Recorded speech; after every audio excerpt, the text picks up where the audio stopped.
Hello, everybody, and welcome to another Glasgow Doctor Who Society roundtable. This time we are discussing War of the Sontarans, and I have with me today Elliot, and I also have Paula. How you doing, guys? Yeah, good. Oh, fantabulous. Fantabulous. Yeah, this is why I love you being here, Elliot. You have all these lovely comments. Speaking of lovely comments and ideas, we'll go straight into the synopsis and just have a quick summary of what you thought of the episode. We'll start off with Elliot.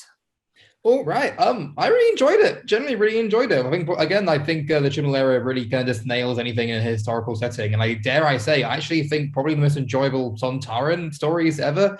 I love how, for years and years, we've been told Sontarans, these big warmongering soldiers who fight battles. We've only ever seen like one at a time just about in the past somewhere. We've never really seen a whole troop of them properly fighting. Even in the David Tennant one, they were kind of cheating by turning everyone's weapons off. So finally, we see them, the big battle scene, brilliant. And they're brilliant. I think they're fun and they're kind of funny, but they also are kind of quite threatening. I think it was a really fun story. I think all the characters got something to do, and I think it did a good job of having a nice contained story, but also kind of gradually building on the mysteries of the first episode. So yeah, I liked it a lot. And he's already stolen your first phrase, but your turn, Paula. The outrage they would expect that I would automatically swear, but hey, never mind. I really enjoyed it too. It was a really good episode. I was quite looking forward to it because Mary Seacole is like Florence, but better. Florence Nightingale. Sorry, but Nursey, you kind of just use her name as like Florence. But yeah, Mary Seacole is quite a kick-ass woman anyway, and I think they did really do her kind of justice in this, just her kind of no-nonsense, and really kind of captured the essence of what she is, and what she sort of did at the time, and the sort of futility of war aspect of it. Sontarans and on a horse as well, which is always good. We've had Sontarans and horses before. And we're going back to like proper old school Sontaran experience, in terms of image and like giant big potato heads type Sontaran rather than kind of more the modern sort of ones. So yeah, and on the whole, really enjoyed it. Really enjoyed Dan. Just quite funny more than anything else as well. I like the sort of ridiculousness, the fact that Liverpool's the first place that they go to, and somebody in Liverpool automatically has figured out how to overpower them straight away. I think that's pretty cool. So on the whole, really enjoyed it. Interested to see where it's going. For clarity, it was Birkenhead, a person in Birkenhead who was Birkenhead. drunk. Well, yes, but that's Liverpool. Just in case we have viewers who watch this from Liverpool and get offended, yes, say it was somebody in Liverpool. Yeah, Birkenhead, Liverpool, it's all there. Yeah. So I enjoyed that. Yeah, cool. Personally, I did enjoy it too. I think it was good. The only thing I would say is I think it was maybe 5 to 10 minutes too long. I think it could have been done in 50, a little bit quicker. There was I'm wondering if maybe they could have just had the cliffhanger maybe carry over a little bit into the next episode and maybe shorten that a little bit, because it just seemed to drag it on a little bit too long. But I did enjoy the Sontarans. I think the Sontarans were good. It's nice to have a Scottish Sontaran for once. That was good. I like that. Jonathan Yes. Watson. Well, yeah. And the thing is, Mary Seacole is descended from Scots. Her father was Scottish. Yeah. So I know probably more about Mary Seacole than a lot of the rest of people, because she is a nurse and a nursing hero of mine. So yeah, she was descended of Scottish people. Her father was Scottish. So that's quite cool too. But yeah, I thought the length was okay, because I think last week it felt like they were basically kind of shoving more and more plot in there, and we've got too much plot already, but let's just shove in some more and let's put more stories in and more stories in, which I think is setting up everything. But I think it just paced out quite nicely. I didn't feel it was over long or too hurried or anything. I thought it was just nice, which makes a nice wee change, because sometimes you do feel with Doctor Who they've either run out of episodes or they've got too much stuff to get in there. It's like, oh, we better stand about for a bit because we've not got any script left. Whereas this time it actually felt like there was kind of enough time to mess about a bit, but also enough time to get the story done. Mm-hmm. I felt it was a more traditional episode this week in regards to the 3 act situation that you had with it. people have complained about exposition, too much exposition again, but I think really it's more traditional classic Who exposition because it's more like we don't have the budget, we've got to explain it some way. And they've done it that way more than the fact of just, I need to cram this all in 5 seconds to make it make sense of what the hell's going on, you know? I like that there's been scattered this week and last week, there's been scattered little bits that refer back to previous things, you know, little lines that have been said by previous Doctors or references to previous companions or just things that kind of link it in. And that's always been something I've liked. It's subtle as well, because Chibnall can be a little bit like, oh, we'll just slap some more on. But this time it was kind of, it feels like a lot more like somebody's kind of waited to Chris, calm it down a little bit. And it's all just little tiny bits, nothing too much. I think they have dialed up the Liverpool is kind of slightly scally sort of area a little bit. So I'd be interested to see how Liverpool people feel about that. But, you know, I thought it was pretty good. And it's good to see it kind of things taking place outside of London and the southeast or Wales. Yeah. For a change. Oh, as well, we were saying like, oh, all these cutbacks all link in. I was like, I was about to say, surely you mean links in. So you got a links reference to the first Sontarans, and it's like, and they do the tongue thing again. They do the tongue thing, and they go like, and it's like, they brought it back. Brilliant. I loved all that. Yeah, the walk as well. The walk, yeah, absolutely. Yeah. Well, surely now we've got a time travel over walk. We should rename the show "Walk Around the Clock." Or Walk to Who? Or Walk to Who? That also works. No. Both of them equally terrible puns, but I want them there. That's painful. Yeah, you're welcome. Very painful. That was not a compliment. There's like a walk on the back of a probic vent. The probic vent, yes. The use of the probic vent is good because that, you know, calls back to Donna. I like the way that, you know, when Donna couldn't figure out before, like years ago when she was on the ship, she couldn't figure out how to make 3 fingers. Whereas Dan this time completely did. He just went straight away. All right, it's got 3. I think that was kind of a subtle reference before. I'm still a bit annoyed about that though. I was annoyed about it in that Donna story as well. So like, I know you can do that, but like, still, surely the whole point of the fingerprint pad thing is to register the fingerprints of somebody who's authorized to go in. So why would any human just doing that let you access? So like a Sontaran could just put up one nub on a human fingerprint scan and be let into our high security place. Like, it's terrible security. That's really bad design, Sontarans. I think you're implying there that Sontarans have the smarts to have a proper fingerprint scanner. They probably just have like a touch. It's just the shape. They're not the brightest. Let's face it. If they were the brightest, they would have done something about this probic vent before now, because, you know, they've repeatedly been like knocked out because of it over the years. Yeah. It's weird how they're written, because like in recent years, yes, they have been portrayed kind of stupid, but you think back to like Lynx and was it Strax? The name of the second one in the Sontaran experiments. They were portrayed as quite intelligent because they were able to build their own machines. They could do a lot of tests. They were very scientific. They had very great advancements. They weren't portrayed as stupid. But then they were always portrayed as slightly irrational. The whole Rutan War and stuff like that. You know, they just had this fight that was just ongoing for no apparent reason. Nobody could really explain why they were at war with the Rutans. Yeah, I mean, they're definitely arrogant. Yeah, that was their flaw. But yeah, I think Moffat era kind of made it more comic characters, and we sort of a nice kind of middle ground now, I think, with these new ones. Yeah. They are still quite threatening, and they are actually an opposing force, but they also have a little bit of humor to them as well. There is a bit more development in regards to their lore this time as well. The whole situation with the underling coming back and getting shot for disgracing himself and being captured and all that. That's something obviously they've referred to off screen before, but you've never actually seen it at work. So that was an interesting development of the lore, I think. Yeah, I like that. I mean, I'm not sure. Sorry, I might be stupid and missed something. So, have Sontarans always had access to time travel, or were they using the flux as a means to kind of go back in time to the Crimean War? I wasn't quite sure how they were doing that. I don't think they've got full time travel capabilities. I think they're just locked out half the time. I think that's how they locked out first time they went to Earth. And I'm trying to remember a Sontaran experiment, whether that was time travel or that was just space travel. I think that was mostly space travel. I don't think there's been any influence, because they made it clear in the Sontaran stratagem that they weren't invited into the Time War. So that's obviously there's an indication there they don't have time travel capability. Yeah. But they've been around for so long that they would probably turn up in different time periods without much difference. They start to kind of nick stuff off people more. If they've time traveled, they've kind of nicked a spaceship off somebody that has time travel rather than anything else, I guess. They are kind of a bit scavengery. Is that a word? Scavengery? Yes. Scavengery, yes. Like a scavenger. Mm-hmm.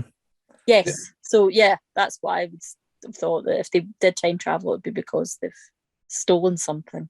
Yeah. Weirdly, the story in a way was also kind of referenced back to Invasion of Time, because very much like how they kind of they sneak in onto Gallifrey in Invasion of Time, they kind of snuck onto Earth just before the Carter saved everyone. So they got a nice history of that. So like you were saying, a lot of nice references. I liked how it was like you were saying, much more kind of classic structure for a story. I think I probably liked it a bit more than the first episode, because the first episode was very much setting up like 10 different plot threads. Whereas this time it was mostly focused on just the Sontaran stuff, with a little bit of Swarm and the new Time Priest Temple place as well. We didn't see anything from the Angels or anything from I've got is it Diane? We've got a name, Dan's friend. Diane is her girlfriend, and then you got Claire, the other one that was been whisked off by the Weeping Angel. Yeah, so we didn't see any of them, which I kind of liked. I liked how they kind of kept it just more focused this time, to focus on one story. I think it's probably why you felt like it probably could have ended 10 minutes earlier, probably because originally 50 minutes were just Sontaran stuff, and they kind of added the extra other stuff on top to make sure it was still in theme with the long arc. That's probably where it comes from, but it's just obviously the whole story itself was good on its own, and if you took that out on its own, it would be a good, decent enough story as it was. But you're going to talk about Mary Seacole there, because we've gone into Sontarans rather quite a bit. So I just want to go back to Mary Seacole a bit, because I liked the way they portrayed her. Yes, I did like the way they portrayed her, because she came across as down to earth and actually wanting to help people. And I love the fact that they reference that she still wants to help Sontarans like she did the Russians in the original Crimean War. I love that reference. Yes. Yeah. I think that was a really clever way of doing it, because she is somebody that's become a lot more prominent over the past few years. There's a lot of kind of stuff, because there is a statue in London that's been built over. And there was a whole big going into nursing politics, but they wanted to put the statue outside the hospital that Florence Nightingale was especially associated with, and some nurses got very grumpy about it. Florence Nightingale, very divisive character in nursing. Most people think she's not a great nurse. Mary Seacole was a better nurse, or doctress, as she called herself, because this is at the start of the nursing profession. This is at the point where nursing as a thing isn't really a thing. And Mary Seacole, the true Mary Seacole, tried to go out to Crimea with Florence Nightingale and was turned down because she was black and working class, because the women who went out with Florence Nightingale were expected to have a male patron and be from a better class of women. And Mary Seacole had come from the Caribbean and had learned from the tradition of folk medicine over there, and learned that from her mother. Her father was a Scottish military man, and there was this kind of aspect of that, and even the clothes and everything, because I was kind of looking up afterwards, like, was this the sort of clothes she wore? And she wore bright clothes. She challenged people. She did refer to her hospital as a hotel. It was designed as a place that people would go and feel comfortable. So I think it all kind of fitted. The idea that she took lots and lots of notes, that was how she was. Her observational skills were amazing. So these things all fitted to me. And I think it's nice when you get figures like this. That's one of the things I've liked about Chibnall's era, when they have brought in figures. They've brought the figures that you wouldn't necessarily expect. If you were setting a story in Crimea, most people would say, Florence Nightingale, let's bring Florence Nightingale into it. And he went, no, let's do Mary Seacole, because that's a better hero for us all, rather than, she would have stuck in, whereas Florence Nightingale wouldn't have let the doctor in. She would have accused her of being untidy and caused problems. And, it's more in character that the doctor would connect with Mary Seacole than Florence Nightingale. The same goes for sort of previous ones, when we had, Thomas Edison and the other fellow whose name I can't remember right now. Nikola Tesla. Nikola Tesla. it sparks interest from people in the lesser known people. I know Tesla's not terribly unknown, but he's not as well known as maybe Edison, and he didn't get as much credit. And I quite like the way we're bringing in people that maybe wouldn't have necessarily got the recognition in the past throughout the couple of Chibnall series. That's been the way the historical figures have been. Yeah. It's been lesser known people. And that to me is a really clever thing to do. And, you know, people will kind of make the comments it's like about, you know, wokeness, whatever. And it's like, no, it's not. It's about history that we should know about, but we don't, because white faces and middle class and upper class people dominate history rather than the people who should be about. Everybody should be getting an equal chance in history stuff. So that for me was a real high point, that it was Mary Seacole. Yeah. Elliot, anything on that? Yeah, no, see, I agree absolutely everything Paula said. Yeah, Paula said everything I was going to say as well. Like, that's why I love the Chibnall. I love this about the Chibnall era, and I've always said that the historical stories have always been the best part of it. I think all the historical stories in the era have been really, really good. The best episodes of Jodie's run. And part of it is because I've really enjoyed them, because not only are they good stories, but also I actually learned things from them. These are about very much hidden figures in history that aren't really taught, you know, to most people, especially in Britain in the education system. And there's people that we need to know about who are really influential with their amazing things, especially for minority and Black voices. We don't know about them in school. I was never taught about Rosa Parks. I was never taught about Nikola Tesla. I was never taught about Mary Seacole. I was taught about Thomas Edison and Florence Nightingale. But turns out, you know, they were both actually took a lot of credit and they didn't deserve it, or actually were quite more divisive figures. So I think it's great that Doctor Who now is actually being a show, a platform that can actually, you know, teach people about these figures. And that's exactly what, you know, the show was meant to be in the first place. Sidney Newman wanted the show to be educational, to teach kids about history and science. I think he'd be very proud about the way it is now. And I like how we're back at that stage now, we're actually teaching people about these things. And like Paula mentioned there, like, you know, clearly they've done the research a lot. Like literally every aspect of Mary Seacole's character was absolutely on note, you know, exactly portrayed very brilliantly in the story. The fact that she was compassionate about other people, not just, you know, the British soldiers. She actually took a lot of notes. Like it's really well done. There's really excellent incorporation of historical figures into the show. And yeah, that's why, once again, I think historical stories seem to be the best thing that Chibnall can do at the moment, because this alongside with The Haunting of Ulla Dodati and Rosa is probably, and Demons of the Punjab are probably my favorite episodes still overall from Jodie's run. Yeah, it's the untold story aspect of it all. I like. It's something that I think's really important that we tell, and that's where it's good that it's a woman who's the Doctor.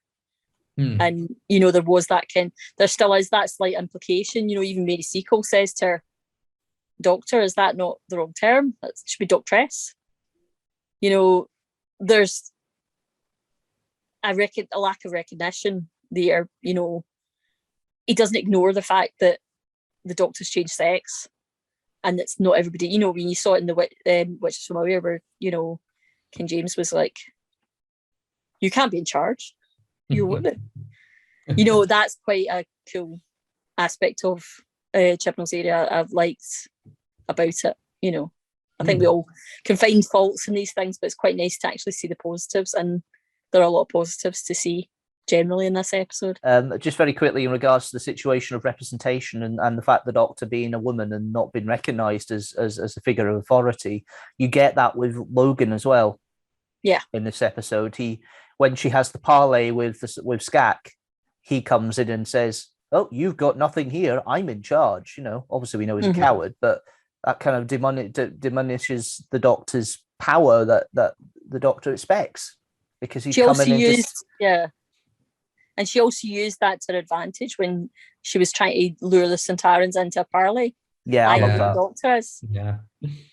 And bought into their kind of whole thing. Well, to be fair, they don't really understand the difference between boy and girl, as we've established previously, but they also didn't quite get the fact that that was the Doctor. It never occurred to them. And that was quite a good way of kind of the Doctor using the fact that she is female at the moment to kind of go, right, okay, I'm just going to use that to slip things under the radar. She used their own prejudices to kind of trap themselves, which I think is quite cool. Yeah, no, I like that as well. See, this is why I really hope Jodie isn't the last female Doctor, and we get more in the future. Because like exactly examples like this in the Witch Files, where it's really great potential for interesting storytelling that you couldn't do the same way with other Doctors. Something really interesting you can do now when you play around with history and people's expectations. So for more kind of story beats like that, I certainly hope we get more female Doctors in the future. I think we will. I don't think it's a one-trick thing. Love to see Phil Martin, Doctor well, so much. Do you think it's inevitable that she will appear at some point during Flux, or at least in the specials? I think so. I think she's going to appear, and I think the Master's going to appear. Yeah, I think I'm not sure whether it'll be. Because Chibnall's good at keeping stuff quiet. Chibnall's very good. It can be very good at that. So yeah, I'm excited to see what surprises are in store. I kind of wish they didn't spoil that there's going to be Cybermen next episode. That would have been nice to have found out next time rather than seeing it in the next time trailer. I think they've got to balance it out, though. I think they've got to balance out the pulling people back in versus, no information. That's why I think the Master may appear. I wouldn't put it past them to kind of like hide in clips and things like that, Ooh, but yeah. I was half expecting the Weeping Angels to be under those cloths in that chamber. Oh, well, interesting to say that, because there's a lot of fan theories about predicting that we may see somewhat of an origin story of the Weeping Angels in this story. I'm not sure if that's true, but hey, I mean, Chibnall was rolling back for some reason. So yeah, the Maori are the Weeping Angels. That'll be interesting. Yeah, and we've got this Claire person who was in the first episode, who knows the Doctor, but the Doctor doesn't know her. I don't know. I'm just going to enjoy the ride. I quite like it when I don't have any clue what's going to happen next, because literally anything could happen. Just very quickly going back to the episode, obviously we haven't mentioned too much about Yaz, probably because there's not much to Yaz this week. The one bit that annoyed me of this was Williamson turning up all of a sudden in the middle. I've no idea why. Oh yeah, I forgot. Yeah, I quite like that. I think I like the idea that he just wanders into the episode. It's fine. I do remember that being the weirdest story thread of the first episode. That he appears at the very beginning as a kind of like a transition into modern day Liverpool, and I generally thought, oh, okay, that's a weird few minutes to spend. Then he appears at the end, like in the montage, like, oh, so okay, so we're going back to him for something. So he's got some relevance to it. So I guess we are going to find out what he's building under Liverpool in that time. Well, these are tunnels that are under Liverpool. So there are Williamson tunnels. He did build tunnels under Liverpool. This is an actual thing. So I can presume that that's where Claire was. That's my thinking as well, is where Claire would be in 1820. Whether that's where the Weeping Angels are. Possibly. Who knows? Yeah, no, I quite liked the whole thing. I liked Riaz's kind of what would the Doctor do written in her hand. It's obviously there to remind her that, okay, saying that you fix something. You have no idea what you're fixing, but you're just going to go, yeah, I can fix this. Because that's what the Doctor would do. I remember so she would often got herself into trouble. I remember misreading what she had in her hand. I thought she'd written WKD. It's like, okay, well, I got a grocery list in your hand, Yaz. That's weird. I'll get some vodkas. That's how we'll fix it. We'll get drunk and then we'll do drunk science. Yeah. I suppose that's one way of making the Atropos scenes more acceptable at the end, because that's where Yaz gets transported to. Yes. Yeah. But Dan is more involved in this one in regards to the whole tie-up with the Sontarans, because he's in modern day Liverpool where the Sontarans are, and obviously the Doctor's in Sebastopol. Sebastopol, I can't say it. In Crimea. Yeah. So he's more involved in this one overall. I love the fact that the Sontaran ship seemed to be time linked, because he could talk to the Doctor quite easily. Yes. Like a bridge across time. Yeah, almost. I like the way they separated everybody, because that's very much old school Who. It's like we have 3 of us in the TARDIS and we will all split up, and that's quite a good Doctor Who trope of you go that way, I'll go that way, you go that way. It's a whole D&D thing of don't split the party, because that's when danger happens. And one of them will get captured. Exactly. One of them did get captured. The other one was hitting Sontarans with rocks. Exactly. And had to be saved by his good dog. Yes. Oh, I love Carvanista so much. Should we take bets now on how long it will take before he gets his own Big Finish series? I want a plushie. I want a plushie Carvanista. I want to know what my Carvanista looks like, my version, because everyone has an allocated dog, and I think that's amazing. I love dogs, so Carvanista has certainly been one of my favorites. I like the fact that he just doesn't like that. It's just like, I don't like you. When he shook himself off on them when they came out of the water, that was so funny. I love that, and I like the fact that, and it's just like, yeah. I really like the idea that there's an allocated dog and that they've got to protect the Earth because they're man's best friend. That's just the best. I want a plushie of Carvanista. I hope Build-A-Bear are listening to this because I've bought their Build-A-Bears. I've got a Build-A-Bear 13th Doctor. I really want a Build-A-Bear Carvanista, please. Thank you. Oh, I do hope we get to see more Lupari later, and I hope that they are all like different breeds of dog. They will look really different. That would be quite cool. Yeah, I want to see. I would like to see if there's like poodles and Dobermans. That would be cool. Speaking of Carvanista, though, one thing I did wonder about, like, when he came into the episode to save Dan, I was like, okay, so it makes sense. He knows Dan's there and he's still bonded to him. But I was like, the Lupari, all of them have all been there, all 7 billion ships. Why didn't they like immediately just turn around and just have at the Sontarans? I don't know why they sent just Carvanista just to deal with them himself. I thought he could easily. They explained that. They did explain that in the first. Well, they are holding the barrier over the Earth to protect it.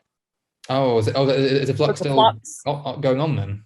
Yeah, that's still going on, I think. Right. My understanding was that the barrier was still there. They're protecting the Earth against the flux. Mm-hmm. But the Sontarans snuck in before they put the barrier up, which allowed them to get in. But also, he was ahead of the other Carvanista people, or Lupari, rather. Yeah. See, Lupari would sound like a wolf rather than a dog, but... Well, lupus, I can see where it comes from, because the Latin for wolf is lupus, isn't it? So that makes sense. But yeah. So that's my understanding anyway. Yeah, my understanding of that is that there was a reference by Dan's parents about the 3-minute eclipse. Yeah, Mm-hmm. So that's probably indicating that it was only the flux took 3 minutes to pass by Earth. Mm-hmm. And that's when the Lupari ships were covering the Earth, and that's why they had a 3-minute that would eclipse. make sense. Yeah, that would make sense. And now they're still there, but they're not in the formation they were asked to do at the end of the first episode. They're now just. Well, I mean, probably the reason why they haven't come down to help is because none of their humans are at risk. Yeah, they've each got an allocated one, so. Yeah. I want to know if baby people have like an allocated puppy one. I have many questions about the Carvanistas and Lupari. I have many questions. That is one of the things that has most delighted me about this series so far, is the idea of a race that's dogs. That's just brilliant. I love it. Out of all of Chibnall's like original creatures and monsters, like already he's got 2 of his best ones already in this series alone. Yeah. Like, I already loved Lupari, and I really like the Swarm, the Scully boys so far. Don't know much about them, but they are very intriguing and mysterious. I do quite like them so far. Whereas I actually struggled to think about any of the original Chibnall monsters in the past 2 series. There was Tim Shaw, who was very underwhelming. Teethman, yeah. I didn't mind Ribbons, the 7 Stomachs. I thought he was quite interesting actually for the very brief time he was on screen. But other than that, I actually struggled to think of any others, really. Yeah, I think Lupari probably the best, as far as I'm concerned. But yeah, dog creatures, excellent, love it. Oh, and love. And Dan. we've got the makeup now that can do these things justice. It's not like in the past where it would have been like some fun fur stuck on a head. And we have had a dog creature before. There was a dog. There was a giant big dog. Do you mean K9? No. You've got Lucosa in Trial of a Time Lord, Dorf. Maybe that's. But what he's a half converted. Maybe that's what I'm thinking of. Crontepian, or whatever it is. Yeah. Oh, we mean Terminus. Yes, The dog thingy with glowing eyes. Yes. I forgot what he was. Yeah. Yes. I just remember he appears at the end and he has some sort of cure for everyone. I can't remember. He carries somebody away at one point. He carries Nissa away, I think, doesn't he? At one point, because she gets the Lazarus. That's why. Yeah, that's it. That's exactly it. It's Nissa that gets carried away in Terminus. Yeah, that's the only other type. Yeah, I knew there was somewhere where there was a dog person. Yeah. I mean, last time Doctor Who experimented with fuzzy fur was Survival, and we'll say nothing more about that, but there we are. I quite like Survival. I like Survival. It's quite good. No, the story's good. It's just the makeup's not good. The typical thing of that era. There's one thing that lets it down, you know. Well, that's the thing, though. That's the thing with now is that we have the technology to do these things properly, and Carvini still looked really pretty good. He looks very good. Really? Interesting. See, I personally, I don't think his makeup looks all that convincing, but I kind of think they get away with it because he's kind of sort of a comedy character. He's not trying to actually be a genuine, serious, like scary beast thing, because that's why I think it works. Even though I don't think it's the most convincing like dog makeup I've seen. I liked it. I was. I like it. Don't worry. Don't be wrong. I was convinced. To be fair, yeah. But the thing is, you can't base it on reality because there are no such things, sadly. So What are you saying? I know there are no Lupari. Unfortunately, we don't have our allocated Lupari. If I did, it would be a person that looked like a Cavalier Charles Spaniel, big floppy ears. I don't know what my dog would be like or what I want my dog to be. Actually, I'm not quite sure what I would want. No, mine would definitely. It would be a kind of a blend, look like a blend of Cavalier Charles Spaniel, but a person.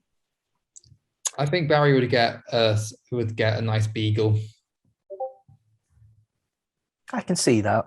Yeah, I don't know why. That's why I envision beagle. So what would you want then, Elliot, if you had to have a dog? Your dog. I want a big Newfoundland, so I give it a big old cuddle. Oh yeah. Big old boy. Big boy. Yes, I think height-wise, I'd need to have like a small dog. And also, Cavalier Charles Spaniels are my favourite dogs. They are my spirit animal. They like sleeping and eating and sleeping. Oh, what would a Chihuahua Lupari look like? There's so much potential. I think a comic book on this or some fan art on the Lupari race would be amazing. Oh, it's going to be a big Finnish series, absolutely. As soon as Chibnall's era is over, like that'll be the first thing they make. And then next to making the Adventures of Salad Man, of course, he's got to get his own series. Yeah, I'd be excited to see that again. Sorry, that's another tangent. I do want to say, who's getting a spin-off? Dan's parents. I love Dan's parents already. Love them. They've had like 5 lines, but immediately, I thought that was quite clever writing. It was exposition that through them you learn what happened, but through the exposition you learn about them and how they handle it, what their personalities are like, and it's funny stuff. And I think it's a really great introduction for them. I actually do hope we see them again. Yeah, you've got to remember that exposition can be done in different ways and not just Game of Thrones ways. There are ways of doing exposition, and Christian was showing that this time. I'm pretty sure we're not going to see what we see in exposition like we see in Game of Thrones. I don't think the BBC will go for that at 6:15. No, I don't think so either. Sunday evening at all. That's definitely not the sort of exposition I'm expecting in Doctor Who. It would be more Torchwood, perhaps, yes, but not Doctor Who. Talking about exposition, let's go to Expedition. We have, speaking of expeditions, we have 2 main leads for the Sontarans. We have Jonathan Watson playing Skak and most of the leaders. And then we have what I thought was just a baton pass, but it isn't. He's actually part of it, Dan Starkey.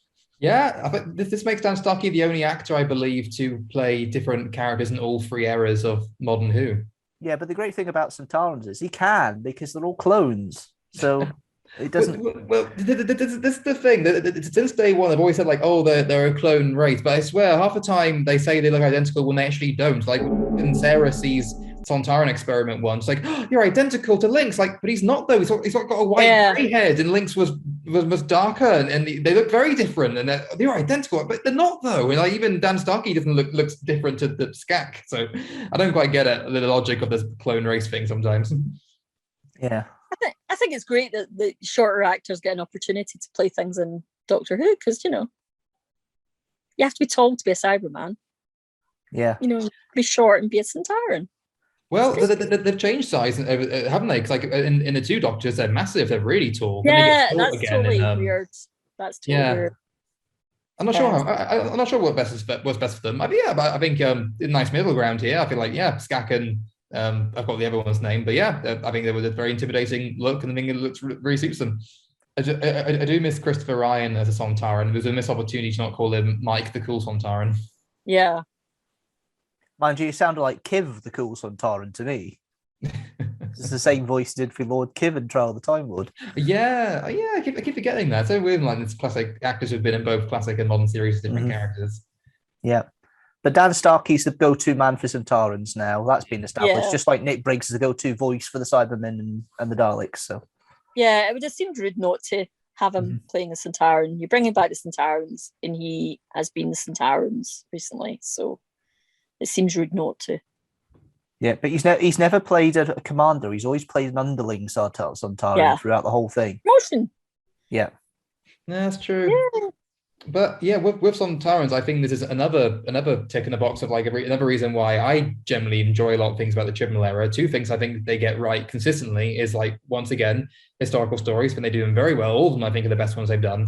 And two, I generally think Chibnall is very good at kind of reimagining and bringing back classic foes and making them good. I think I like his. I love Resolution. I really liked his redesign of Cybermen. I think Sasha Dewan Master is really good. I mean, these Sontarans are really good. I generally think Chibnall kind of knows what he's doing when he's talking about classic villains. Yeah, I think so. I think he's got the kind of good eye on it, and I think each time you go different, it's quite interesting. You go one direction with the Doctor, let's go a different direction with the Master. Still think he's going to be back in it at some point this series. Yeah, we'll see. Because the whole division stuff seems to be kind of lurking under the surface. Yeah, I'm excited that they're doing that, because that was my one big question at the end of series 12 was like, I have mixed feelings about the whole Timeless Child thing. I was like, but the division's really interesting. What's that all about? What are they all about? Why they started? Did the Time Lords know about them? So I'm glad they're investigating that. And clearly it's not just Time Lords that was involved in them, because obviously Carbonista was involved in them. So I'm excited to see what that's all about. But I am also nervous about what else they're going to reveal about the Doctor's backstory and whether it'll be we'll see. Just want to quickly go on to the production side, and one thing that's consistent at the moment in a bad way over both episodes: the sound mix. Yes, thank you for bringing this up, because I swear it was I generally thought I was going insane, but I had to rewatch the first episode again of subtitles because I watched it on my TV and I could not hear half the things they were saying. The sound mixing sounds really I don't know if it's just me, but it sounded off for me. Literally, I couldn't hear what they were saying. The sound effects and music is so loud. I missed so many jokes. It wasn't until I rewatched it with subtitles I enjoyed it much more, because I could actually understand what they were saying. I can't say I've particularly noticed it, but it might just be my TV. I think it's one of those things. Sometimes it's the way that they've set it up. I think it's generally an issue with TV these days, because there's been issues with other shows as well. So I don't think it's necessarily a Doctor Who issue. It's maybe more an issue of how they're setting up the sound mix for different, scenarios. Because obviously, some people are going to be watching on iPads and, streaming on a computer, and a lot of people are going to be watching smart TVs and streaming it back. So I'm not sure, but it seems to be a bit of a TV wide thing, because there was a lot of complaints. I'm trying to remember what series it was, but one of the big BBC series earlier in the year and last year, I think there was similar complaints. So whether it's a technical thing rather than anything else, but yeah, I've read a lot of people complaining, but it's not something I've particularly noticed. Yeah. I had the same experience as I did last week with it when it comes to the broadcast watching on the telly via the sound bar. The sound was drowned out, the music was drowning out some of the audio and some of the speech. And watching it via iPlayer with subtitles was better.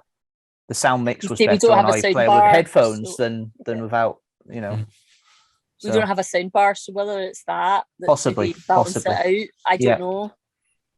Mind you, our telly would sound tinny without the sound bar, so we've got that lesser of two evils. But yeah, I know what you mean. Some people have been quite harsh really on this new series in terms of its effects, and I know that not all of them are the most convincing ever, but that's why I've always liked Doctor Who, because it's not always it's always a little bit rough here and there, but the ambition, the stories, what drives it forward. And honestly, I feel like some of the shots, especially all the shots like in space, and you see like the flux consuming things and the beauty and the color of the cosmos, I think it's some of the best stuff we've ever seen in Doctor Who. I think it's generally beautiful, a lot of the effects they've done. I think that's a problem generally. I think we've all been quite positive during this, to say the least. And that's one of the things I notice a lot when you see people talking online. People want to look at the negative and want to look at the bad and have this kind of, oh, but they didn't do this and they didn't do that. And it's like, well, would that be better? Maybe not. But if you think it was better, you go out and make television and see what happens then. I think people have got very fussy. As someone who was brought up on 70s Doctor Who, so, you know, monsters made out of bubble wrap and things with funny arms and legs, and you know, they in some episodes where they brought somebody different in to play something, so the character, the costume didn't fit properly and things like that. I never noticed any of that stuff when I was a kid. I never noticed it, and I still, although I maybe look at it now and see, oh right, that's a bit hinky, ultimately for me it doesn't spoil my enjoyment of what's been my favourite show for such a long time. And I think people just get too caught up in wanting perfection and wanting Marvel level effects on a budget for an episode of Coronation Street. They don't have money or the time to spend what a Marvel movie is going to spend on these things. And I think for what they have, I think they do a cracking job. I think they do a very good job. The suspension of disbelief is not as hard to do now in Doctor Who than it was even when the series came back. Even when the series came back, you were going, "Oh, that's better," but it's still not quite what you expect. But they've certainly got what they do with budget they've got now is certainly a lot better. And there's going to be more green screen this year for one big reason: they've not been able to travel as much.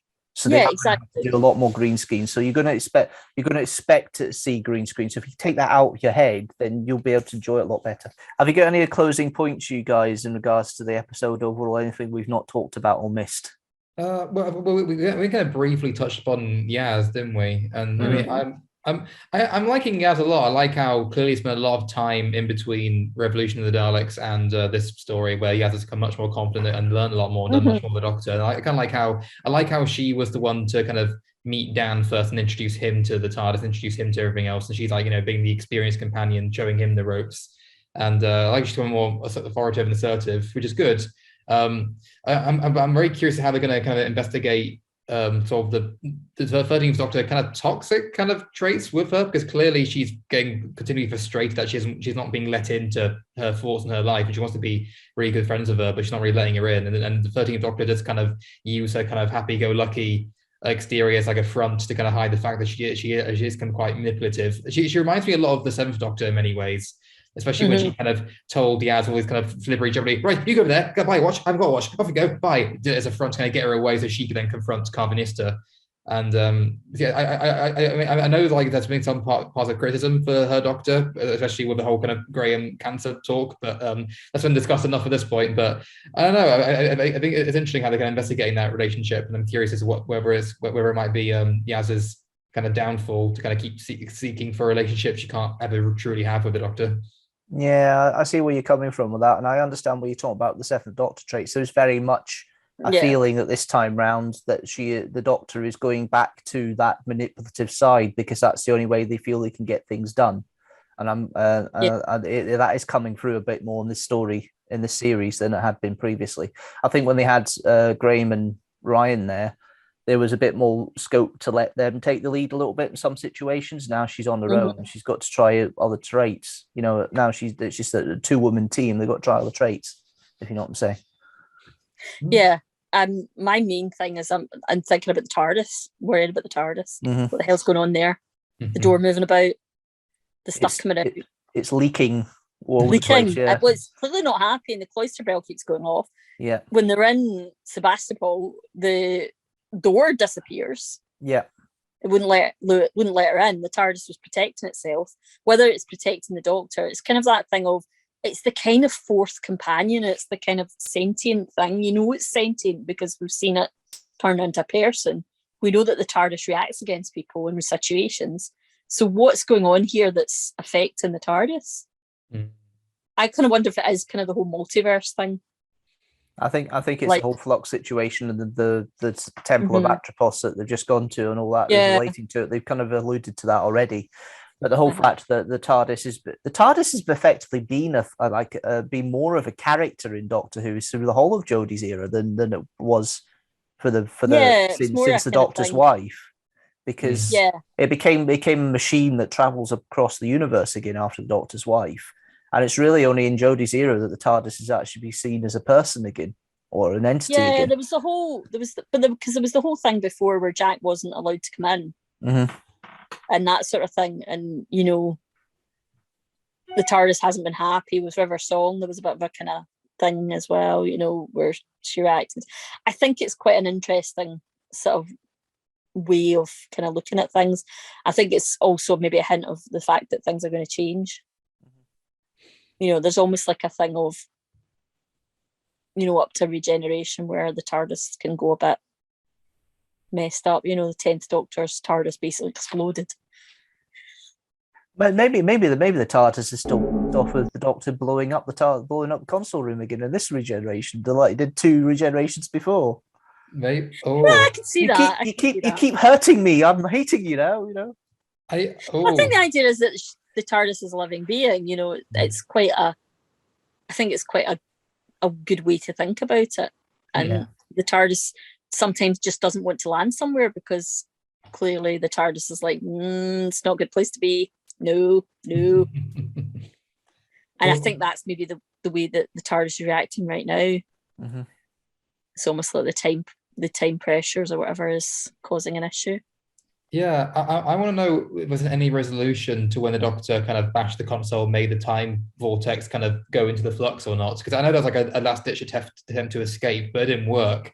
So I'm wondering, is there going to be any kind of consequence for that? Or did actually putting the vortex into the flux actually cause anything? I know it seemed like an interesting thing that Chibnall easily could have just not put in the story, but he chose to put that in. So I'm wondering what there's any repercussions of that. But no, I'm loving the mystery of what's happening in the TARDIS, because that's what I love it when stories do that. Same with Father's Day, because the TARDIS is such a immensely powerful kind of solve all machine to all the Doctor's problems that when the Doctor's like totally without it or can't use it, it kind of puts so much more pressure and tension on how they're going to get out of situations. It's kind of like when the Doctor is kind of forced to do things without the sonic screwdriver, which is why I still love the 11th hour so much, how the Doctor literally, he's without his screwdriver, without his TARDIS, but he still manages to save the day anyway. And I love it when you have this really powerful character kind of stripped of their powers and forced to just use, their wits to kind of solve things. I think it makes for a much more kind of tense, interesting story.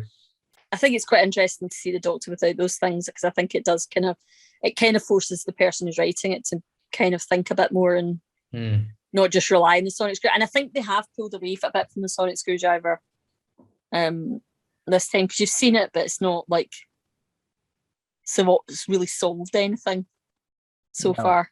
It hasn't. It's just been more a tool to say, well, what's this? And that's it. Yeah, what's this? Identify this. What do you guys think about I forgot his name. Is it Zinda? Vinder. Yeah. Vinder. He's still not done much. Yeah, it's all been there so far. I want to know like what the whole deal is. Why was he on the outpost? What was that all about? Where was he come from? Like, why was the outpost called Rose? Oh yeah. Is that just Chibnall messing with people? Probably. Or was that an actual thing? Probably, yeah, I would agree. It was just a kind of, he's like, I'll write this in and then somebody can obsess about it on the internet. You probably find there's other outposts like that, Hyacinth and Violet and Daisy and things like that, Or they might be called Donna and Romana. Or maybe one's called Rose, one's called Quality Streets, and one's called Celebrations. Who knows? But yeah, I think sometimes he's writing things in just because he's like, I will send the internet forums and Twitter and Satan. I will write this thing. I'll put something that appears to be relevant and it is not relevant in the slightest. Well, that's what he does, isn't it? I swear that's what Moffat used to do. It was often stuff like that with Moffat. Well, I mean, have you seen Broadchurch? Because he did that in Broadchurch all the time. He leave like red herrings. He literally dedicated like half an episode to this man who was psychic in the village who claimed to know everything. It went nowhere in the end. It meant absolutely nothing. He still spent a whole episode on it just to make us go, oh, maybe it is him. Yeah. Vinder's not impressed me so far. He's just sort of kind of been there. I'm hoping there's something more to like his backstory of why he's there and he contributes a bit more. So far, he's just kind of sort of just been someone for things to happen to. Yeah. I don't know, but we'll see. I think there's, we're only kind of a third of the way through now. Yeah. Yeah. We're only 2 episodes in, so we've got another 4 to go. So he's got quite a lot of space for a story. So we'll see. anything can happen the next 3 hours. Absolutely. 4 hours, something 4 like hours. Yeah, well, Yeah. yeah, because there's one more. So yeah. Anything can happen in the next 3 hours, and then the last hour will be just none about it. My apologies, 3 hours everybody. of story and an hour and about. Yeah. You know, that's probably it. My apologies, everybody. We had 1 cloister this week. It's definitely more than last week. We have more this week, definitely. That's for sure. But Yes. there we are. You're just too passionate. Yeah, absolutely. That's what we want. Any other closing thoughts? I'm really excited to learn more about Swarm. I think seeing all his powers are really interesting. How he's kind of really just foreboding and kind of he has a control over all of reality, it seems. But there's a risk of that. Now he's a very interesting, cool villain with clearly a lot of power. But because he's so powerful, I really hope the way he's eventually defeated, if he is equally as clever. Because otherwise, it's going to make it. It's going to look really bad if he's really easily defeated, even though he's this all-powerful, clever person. He'll So- probably have his own probing vent somewhere that we find out about. So Well, the thing is, he knows the Doctor somehow, but the Doctor doesn't know him. So I think it's all linked to this division stuff, because that was who the first 2 people were. The 2 people at the start, they were checking in to make sure he was still imprisoned. yeah. So they were part of the division. So yeah, this is why I think Joe Doctor might make an appearance, I guess. Yeah, I think so too. I think it's pretty obvious given the dialogue that this Swarm was clearly someone the Doctor fought a lot against when they were in the division. Had all the memories wiped away, so now the Doctor doesn't remember him, but he remembers her.